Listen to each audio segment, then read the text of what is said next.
Guys, I hope you will be fine.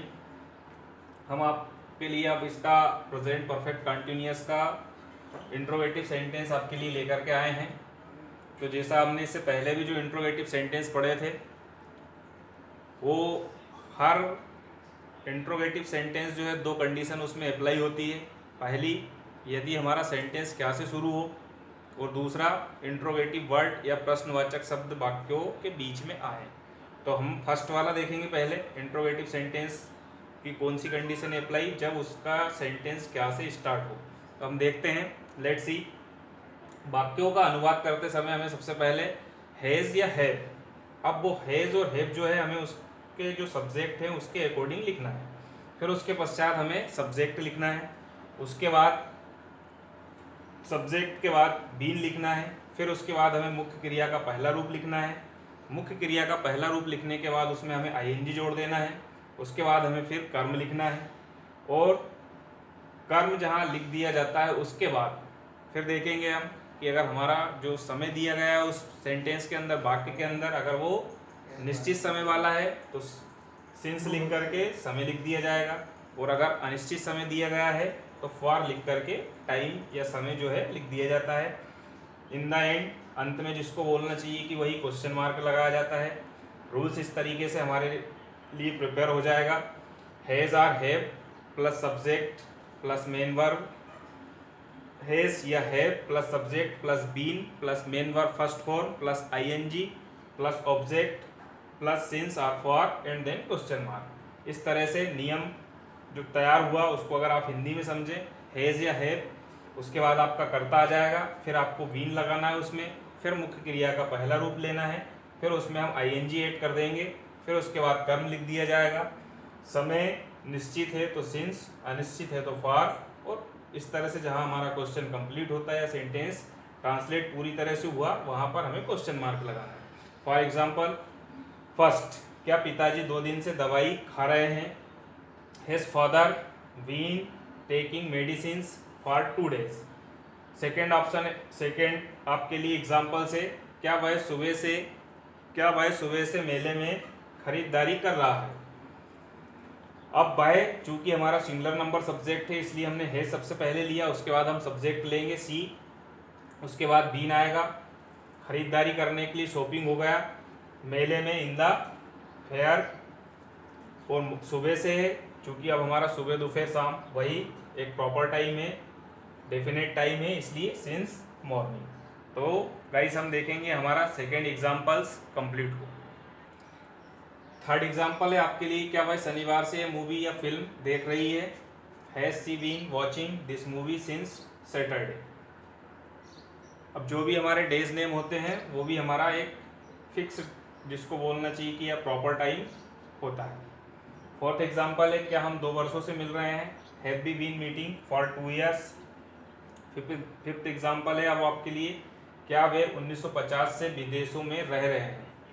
Have they been living in foreign since 1950।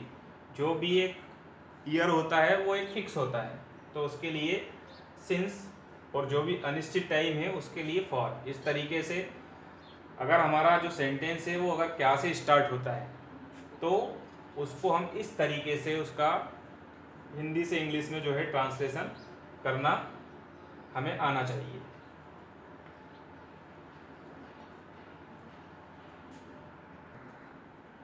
यदि प्रश्नवाचक शब्द वाक्यों के बीच में आए तो अब हमने इससे पहले जो देखा था कि हमारा सेंटेंस क्या से स्टार्ट हो, लेकिन यहाँ पर सेकंड कंडीशन अप्लाई है कि हमारा जो है शब्द, जो इंट्रोगेटिव वर्ड होगा वो वाक्यों के बीच में आए, तो हमें क्या करना है?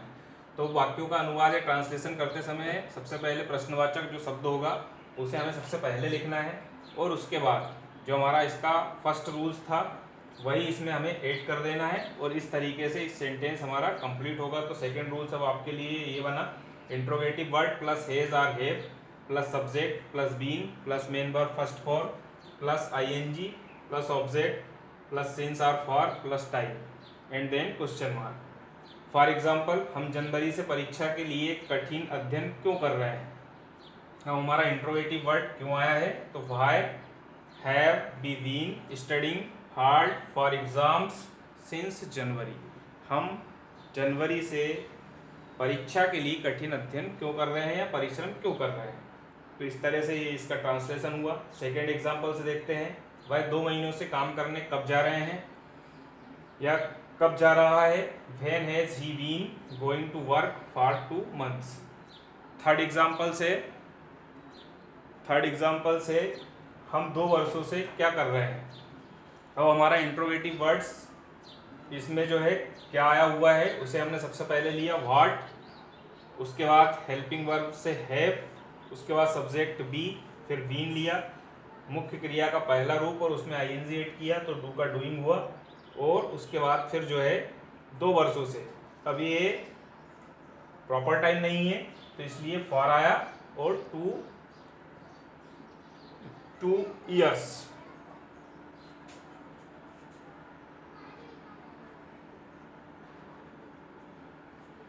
तो देखा गाइस हमने किस तरीके से हमारा जो इंट्रोगेटिव सेंटेंस होता है प्रेजेंट परफेक्ट कंटिन्यूअस का, उसकी दोनों कंडीशन जो होती है कि या तो क्या से स्टार्ट होता है या फिर इंट्रोगेटिव वर्ड हमारे वाक्यों के बीच में आते हैं, और उन्हें हम जो हमारा रूल्स है उसको ऐड करके, उस रूल्स को माइंड में रख करके या उसको फॉलो करके किस तरह से हिंदी से इंग्लिश में इसको हम ट्रांसलेट कर लेते हैं।